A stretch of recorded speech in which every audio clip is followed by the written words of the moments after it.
Hello everyone, welcome back. Now we are again going to continue our lecture number 4 of Perfect Spoken English course. Yes, so today we are going to understand very important things, something about verbs and some more about articles and some new things about English language. So let's get started. Very first I'm going to explain about articles. Articles are what? Articles are, you can say these are the kind of determiners. अब determiners क्या है? I will explain determiners in very detail in the next video, okay? So on that time I will not explain article again. So here I'm going to explain article in the separate way, okay? So why article is very important? Because it's very crucial part of your sentence, okay? So whenever you say I have a pen, yes, or you can say she is eating an orange, yes, or if you say oh the earth is very beautiful, or you can say anything, whatever sentences are you are going to frame, those sentences should have some articles, maybe a, maybe and, maybe the. So that's very important to understand कि a and the कैसे use करते हैं. तो let's start with a or a, whatever you use. A is used whenever you say about any consonants, okay? Consonant sounds. Be careful, it's not consonants only, I'm talking about consonant sounds. So what are the consonant sound? I have already explained in video number 1, यानी day 1 के lecture में हमने पहले ही आपको बता रखा है कि consonant sound कौन कौन से होते हैं. तो consonant sounds क्या क्या है? B, C, D, F, G, H, J, K, L, M, N, P, Q, R, S, T, V, W, X, Y, Z. ये जितने भी कॉन्सोनेंट्स हैं यानी वॉल्स को छोड़कर ए ई आई ओ यू को छोड़कर जितने भी हमारे अल्फ़ाबेट्स या लेटर्स बच जाते हैं वो हमारे कहलाते हैं कॉन्सोनेंट्स. तो कॉन्सोनेंट साउंड अगर आ रहा है तो वहाँ पर हम अ यूज़ करेंगे, ठीक है? तो एग्जाम्पल के तौर पे अगर हम बोले अ cow, a deer, a beetle, a pearl, yes? So all these are having a. Why? Because the word starts with consonant sound. Okay, I hope it's clear. Now let's move forward to understand an. Okay, article an we use when we start any word with vowel sound. जब भी हम कोई word ऐसा बोलते हैं जो wall sound से start होता है. Be careful, I am not talking about A E I O U the letters, I am talking about the sound. Sound is different and letter is different. कभी कभी हम वाई या you को अ की तरह साउंड करते हैं. कुछ वर्ड्स होते हैं लाइक यूनिवर्सिटी, यस, और उस य का साउंड यूनिवर्सिटी आ रहा है और यहाँ पर अम्ब्रेला अ साउंड आ रहा है. तो एक जगह पे यू आ रहा है, एक जगह पे अ आ रहा है. तो साउंड पे हमें कॉन्सेंट्रेट करना है. We should concentrate on the sound, not about the word. जो वर्ड का जो लेटर है उस पर कॉन्सेंट्रेट नहीं करना है, ठीक है? तो अगर साउंड हमारा वॉल साउंड आ रहा है A E I O U तो we should use an, okay? And some examples we should understand, like an apple, an elephant, an ice cream, an scooter, an umbrella. Yes, so these are the examples which you can understand, which make you able to understand how we use vowel sound. One very important thing you should know that article a or an used to introduce a singular noun. Yes, singular noun. I have already explained it in my previous video. What is singular noun? Whenever we talk about one thing. Okay, तो जब भी हम कोई singular या single यानी एक के बारे में बात करेंगे तो ही हम आर्टिकल ए और एन यूज करेंगे. जब हम प्लूरल्स यूज करते हैं तो उसके आगे हम ए और एन नहीं लगाएंगे. This is very important rule, you should understand. हम एन ऑरेंजेस नहीं बोल सकते. We can't say an oranges. We can use an with single one, an orange. Okay, so please try to keep in your mind. A buses नहीं होगा, that's wrong. The buses is correct one. ठीक है, जब हम the पढ़ेंगे तो हम the को भी क्लियर करेंगे. ठीक है, तो I hope it's very clear to you a और an. Now let's move forward to understand article the. Article the में सबसे इंपॉर्टेंट है हमें ये समझना कि द कैसे यूज करते हैं. तो the is article which is used with the particular things, and when you introduce something you can start with your article a or n, but when you repeat that word again and again, then you should use the. How's it? Let's see one example. That is a stall. Yes, that is a stall, and there is an umbrella on the stall. ठीक है, again try to understand it. That is a stall, there is an umbrella on the stall. Okay, so let's see the structure. That is a stall, क्योंकि हमने stall को अभी अभी introduce किया कि एक स्टॉल है, तो हमने अ लगाया. जब हम दोबारा सेंटेंस बना रहे हैं, उसी के साथ ही ज्वाइंट किया हुआ सेंटेंस है कि there is an umbrella on the stall. तो अम्ब्रेला फर्स्ट टाइम आया तो हमने एन यूज किया, सिंगुलर है एन यूज किया. जब दोबारा स्टॉल आया है तो हमने फिर से अ स्टॉल नहीं लिखा है, वहां पर हमने लिखा है द स्टॉल. यस, तो जब भी हम कोई चीज़ इंट्रोड्यूस करेंगे तो हम आर्टिकल ए और एन से इंट्रोड्यूस करेंगे, बट जब हम उसी चीज़ के बारे में रेगुलर बात करेंगे तो वहाँ पर हम आर्टिकल द का यूज़ करते हैं. Okay, I hope it's very clear to you. One more thing is very important कि हम प्लूरल के साथ द यूज़ करते हैं. जैसे मैंने अभी आपको एग्जाम्पल में बताया था, we can't say a buses, we should say the buses, है ना. तो प्लूरल्स के साथ हम द यूज़ करते हैं, हम सिंगुलर के साथ द यूज़ नहीं करेंगे. स्टार्टिंग में करेंगे, बट इट्स जब हम इंट्रोड्यूस करते हैं तब हमें ए और एन यूज़ करना है, और जब हम उस चीज़ के बारे में बार बार बात करेंगे तो हम वहाँ पर द यूज़ करेंगे. Article the you can use when you introduce any plural nouns. Okay, so this is also a rule. So what are the examples? Let's see. The bicycles, the erasers, the ostriches, the dolls. Yes, so because these are plural nouns, so because of this we have used here the. Okay, so I think this much is clear. Now many of times you have seen that some people use the and some people use the. So is it any rule to use the and the sound? Yes, you don't know? Let me tell you about it. The and the, it's not like कि कहीं पर भी हम the और कहीं पर भी दी बोल सकते हैं. It's not like that.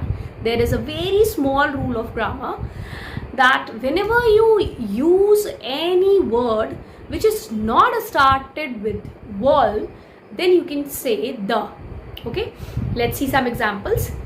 The mouse, the nose, the elephant, the ice cream, the eye. Got it?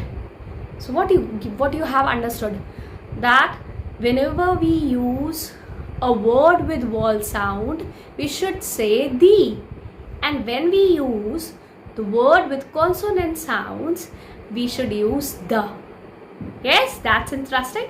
Yes, so this is very important to understand how you express your speaking very influentially. Okay, so this much is all about a and the से related बहुत सारे rules हैं कि the को कैसे use किया जाता है. पर्टिकुलर किसी चीज़ के बारे में बात करते हैं या कोई यूनिवर्सल ट्रूथ है उसको इंट्रोड्यूस करते हैं, लाइक द अर्थ, द सन, तो वहाँ पर हम द यूज़ करते हैं. और आर्टिकल्स में ए और एन मैंने समझा दिया. हाँ, एन में कुछ एक चीज़ रहेगी आपको और बताने के लिए कि अगर वर्ड इज़ देयर, ये दो वर्ड्स आप देखिए, honest, are. Yes, so these two words started with H. Yes, these are consonants, but we should add an honest man or an R. How's it? Yes. So हमारे rule पे आते हैं। मैंने क्या बोला था आपसे कि हमें उसके साउंड पे कॉन्सेंट्रेट करना है। तो यहाँ पर भले एच से स्टार्ट हुआ है, कॉन्सोनेंट से स्टार्ट हुआ है ये वर्ड, बट इसका साउंड जो है वो ऑनेस्ट है। यस, आर है। तो जो साउंड और ऑनेस्ट है, तो उसकी वजह से हम यहाँ पर एन ऑनेस्ट मैन और एन और यूज करते हैं। I hope it's very clear to you. So A and the we have finished. Somehow some more rules are there, but whenever I explain further things to you, I'll again elaborate it. Okay, now let's see very important thing, verbs forms.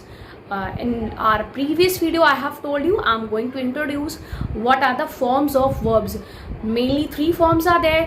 Normally हम बहुत छोटे पर से सीखते आ रहे हैं, verb की first form, verb की सेकेंड फॉर्म, वर्ब की थर्ड फॉर्म, जिनके अकॉर्डिंग हम सेंटेंसेस को फ्रेम करते हैं। अगर हम पास्ट के बारे में बात कर रहे हैं तो हम वहाँ पर वर्ब की सेकेंड फॉर्म यूज़ करते हैं। तो उससे कैसे यूज़ करना है, कैसे समझना है, चलिए आज चलते हैं।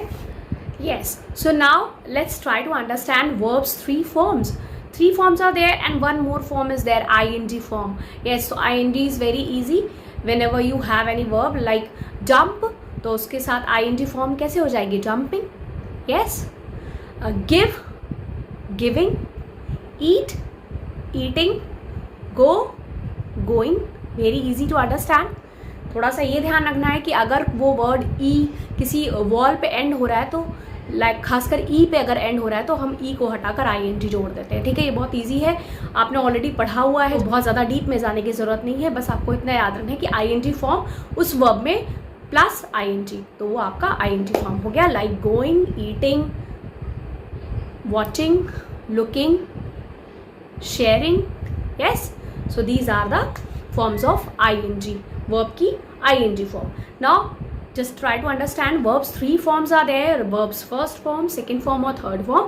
Second form को हम past form भी कह सकते हैं क्योंकि whenever we frame sentences related to the past we should use the second form of the verb. So how it goes and how we frame the forms, that's very important. So I'm not going to give you a very long list of verbs or their forms, but gradually when you try to speak more and more in English, then you can learn itself all the forms. Very first form is like set. Yes, the word is set. So some verbs are there which are having the same in the first form, second form and third form. कि ऐसे words जिनका first form, second form, third form तीनों में एक ही word रहता है। कैसे? set, set, set. इसका फॉर्म हम चेंज नहीं करते, इसमें कोई भी चेंज नहीं होता।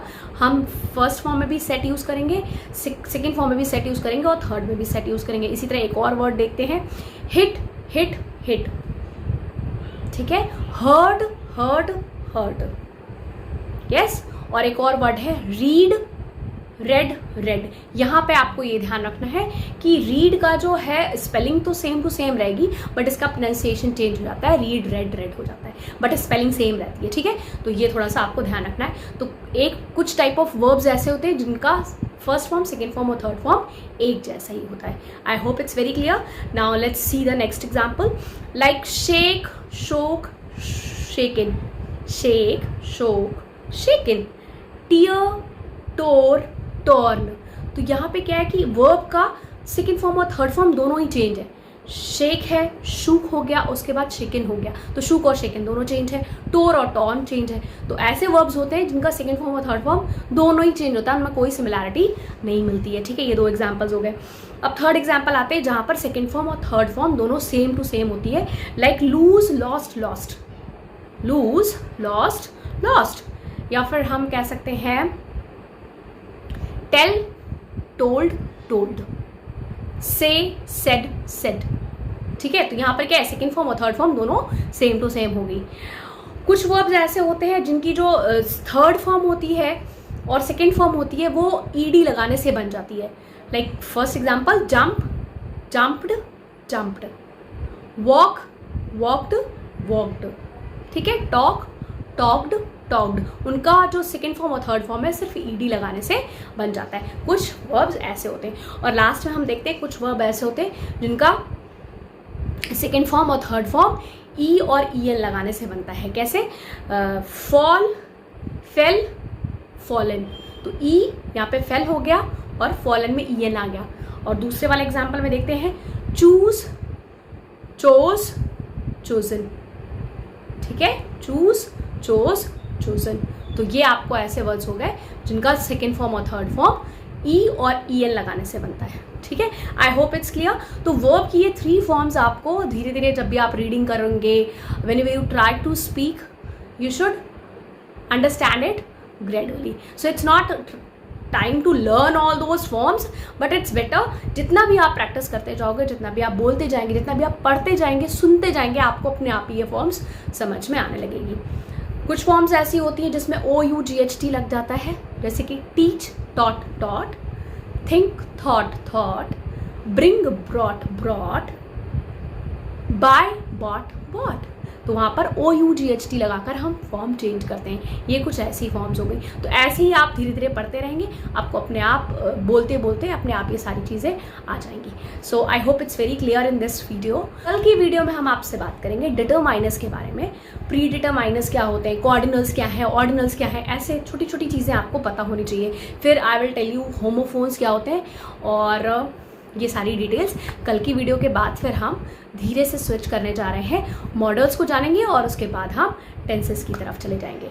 ठीक है, तो धीरे धीरे हम ग्रेजुअली अपने स्पीकिंग कोर्स को ब्रॉडर वे में अच्छे तरीके से मैं कंप्लीट करने की कोशिश कर रही हूँ। I just try my best to complete my all the explanations in these 15 to 16 minute videos. So if you understand it well, please give me a thumbs up and try to comment in the comment box so I can understand is it going well or not. Okay, so thank you so much. We will meet you in the next video. Till then, take care of yourself, keep smiling and keep learning. Bye bye.